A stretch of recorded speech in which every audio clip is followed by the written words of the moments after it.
De que forma a prática espírita favorece a sua saúde física e mental? A Web Rádio Meimei apresenta Saúde, Espiritualidade e Você.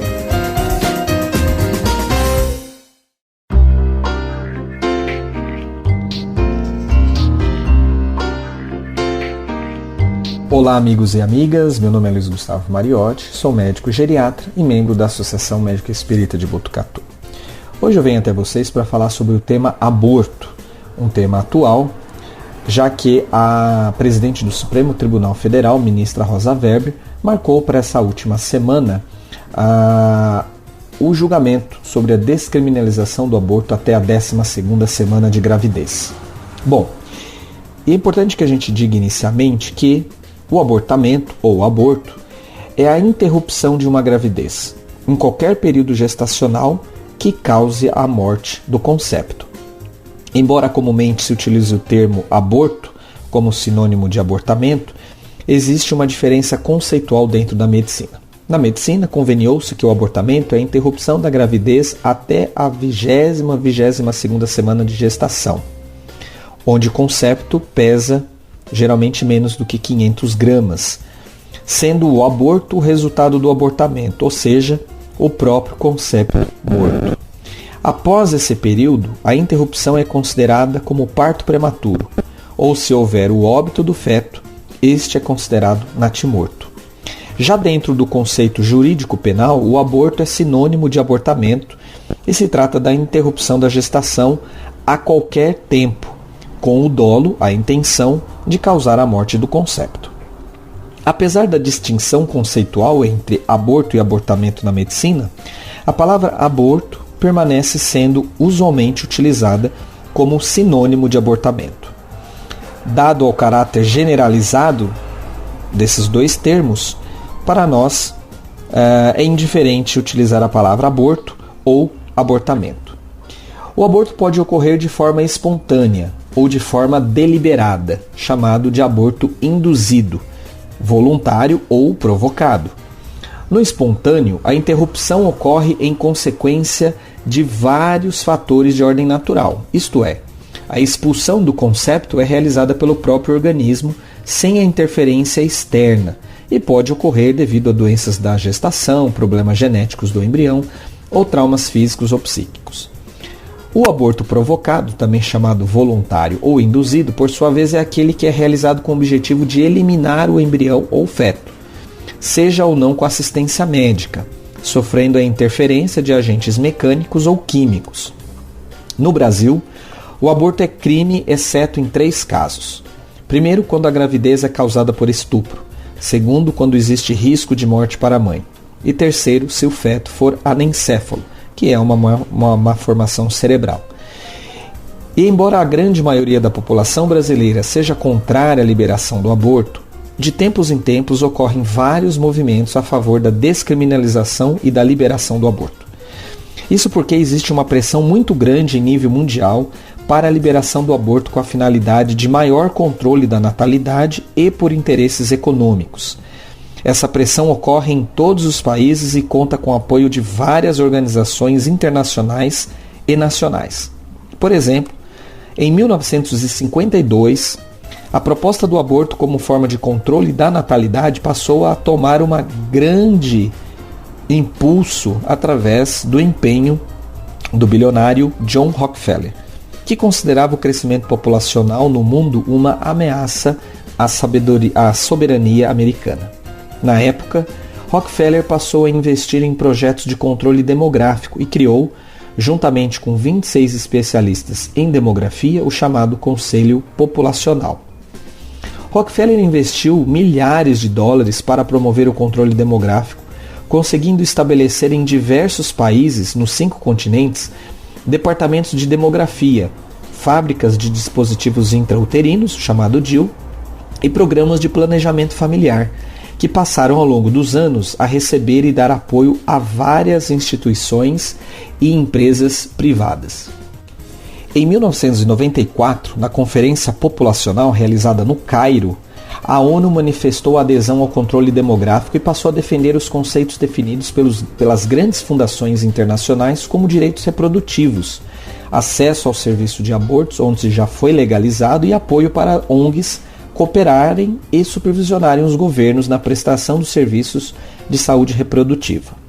Essa adesão foi um marco para a implantação do aborto em vista do poder e da influência da ONU sobre os países membros. Em 1994, com o sucesso da Conferência Populacional e em seguida em 1995, com a Conferência sobre a Mulher, a ONU promoveu em 1996 em Glen Cove, próximo a Nova York, um congresso secreto a portas fechadas. Estavam presentes 6 agências da ONU envolvidas com direitos humanos, uma vasta rede de organizações internacionais lideradas pelo Centro de Direitos Reprodutivos de Nova York, além de ativistas feministas, diversas ONGs e movimentos feministas. Ali se estabeleceu a estratégia de incluir o direito ao aborto dentro do conceito de direitos humanos fundamentais, promovendo assim uma pressão sobre os vários países signatários dos tratados internacionais de direitos humanos, em especial sobre os da América Latina, no sentido de acusá-los de violarem os direitos humanos ao não legalizarem o aborto. Isso caracteriza um atentado à soberania dos países, pois a agenda do aborto foi planejada e imposta de fora, por fundações e organismos internacionais. Certos fatos sobre o aborto precisam ser entendidos. Nenhum país já reduziu o crescimento de sua população sem recorrer ao aborto. As leis de aborto de muitos países não são estritamente cumpridas e alguns abortos, por razões médicas, são provavelmente tolerados na maioria dos lugares. É sabido que em alguns países, com leis bastante restritivas, pode-se abertamente conseguir aborto de médicos, sem interferência das autoridades. E sem dúvida nenhuma, o aborto legal ou ilegal tem se tornado o mais amplo método de controle da fertilidade em uso hoje no mundo. Além disso, as questões políticas fazem parte, muitas das vezes, dos interesses e das tomadas de decisões, onde o interesse lucrativo da indústria do aborto gera milhões de dólares todos os anos pela cobrança de procedimento abortivo e através do tráfico de tecidos e órgãos fetais para pesquisas e produção de cosméticos. Isso foi demonstrado em 1974, quando os jornalistas Michael Lichtenfeld e Susan Kent fizeram uma ampla investigação sobre a indústria do aborto em Londres, dando origem ao livro Babies for Burning, que traduzindo para o português seria Bebês para Queimar. Munidos de um gravador e fingindo serem um casal, os jornalistas visitaram várias clínicas de aborto, pedindo aconselhamento com a suspeita de Susan estar grávida, e constataram que as crianças extraídas do seio materno eram vendidas para as fábricas de sabonetes e cosméticos, visto que a gordura natural é a mais recomendada para essa finalidade. Imaginem todos os relatos das conversas com os médicos, que eram chocantes. Em uma dessas conversas ou entrevistas realizadas e que estão descritas neste livro, a jornalista deixa registrado o seguinte diálogo com um dos médicos da clínica, abre aspas: "O nosso negócio é pôr fim a vidas e não ajudá-las a começar. Muitos ginecologistas que fazem aborto em Londres e em outras partes da Inglaterra pensam da mesma maneira que eu.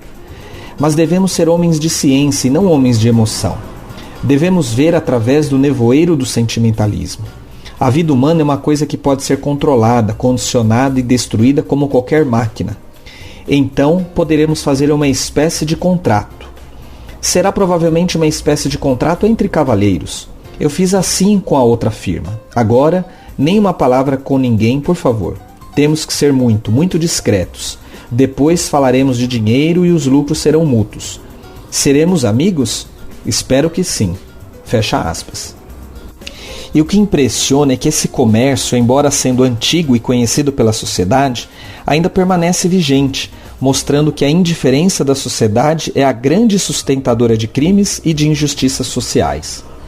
E alguém poderia perguntar, mas Luiz, quando começa então a vida? Bom, a embriologia nos traz e a ciência deixa muito claro que é no momento em que o espermatozoide ultrapassa a membrana do óvulo, ali inicia-se um processo de desenvolvimento de fatos sucessivos que só terminarão com a morte do novo indivíduo formado. Essa é a definição biológica de um ser vivo. Ele se inicia em determinado momento, prossegue continuamente por diferentes etapas próprias de sua história individual até sua morte. O aborto, em quaisquer condições, nunca será seguro. Sempre será uma experiência traumática com graves consequências orgânicas e mentais. Além dos riscos físicos decorrentes da interrupção voluntária, temos que considerar o aumento das frequentes complicações psíquicas, como o aumento da depressão, dos suicídios, dos conflitos conjugais, do abuso de álcool e da adição entre as mulheres, que provocam o aborto. Um estudo longitudinal de segmento de 25 anos, publicado alguns anos atrás, demonstrou que 41% das mulheres que engravidaram em pelo menos uma ocasião antes dos 25 anos, 14% fizeram aborto. Entre aquelas que fizeram aborto, tiveram taxas elevadas de problemas de saúde mental subsequentes, incluindo depressão, ansiedade, comportamentos suicidas e transtornos por uso de substâncias. E essa associação persistiu após o ajuste para fatores de confusão. Com isso, os resultados sugerem que o aborto em mulheres jovens pode estar associado a riscos aumentados de problemas de saúde mental. O aborto, meus amigos, não é definitivamente uma solução fácil, como muitos afirmam, mas um grave problema, um ato agressivo que terá repercussões contínuas na vida da mulher. É importante trazer o exemplo dessas organizações femininas para refutar os argumentos daqueles que dizem que para o homem é fácil ir contra o aborto. As mulheres, na verdade, são as principais vítimas e as que mais lutam contra o aborto. Dessa forma, o Espiritismo se alia à ciência para compreender que, em qualquer fase em que ocorrer a interrupção do processo embriológico a partir da fecundação, isso será considerado um aborto.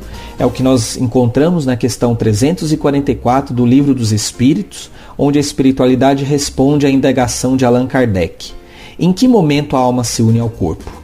Eis que os espíritos respondem: a união começa na concepção, mas só é completa por ocasião do nascimento.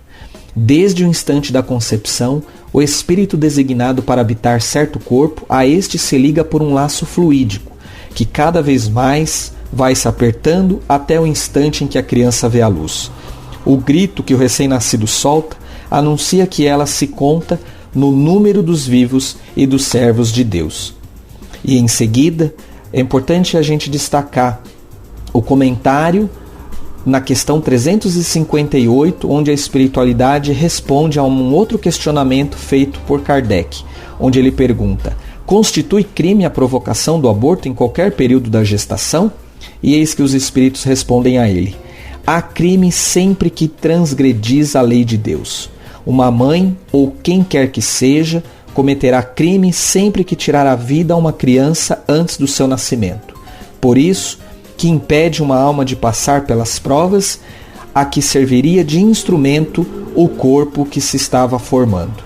Portanto, meus amigos, é momento da gente refletir, ponderar e arregaçar as nossas mangas em defesa da vida em qualquer instante em que ela se estabeleça. Um grande abraço, que Jesus nos abençoe.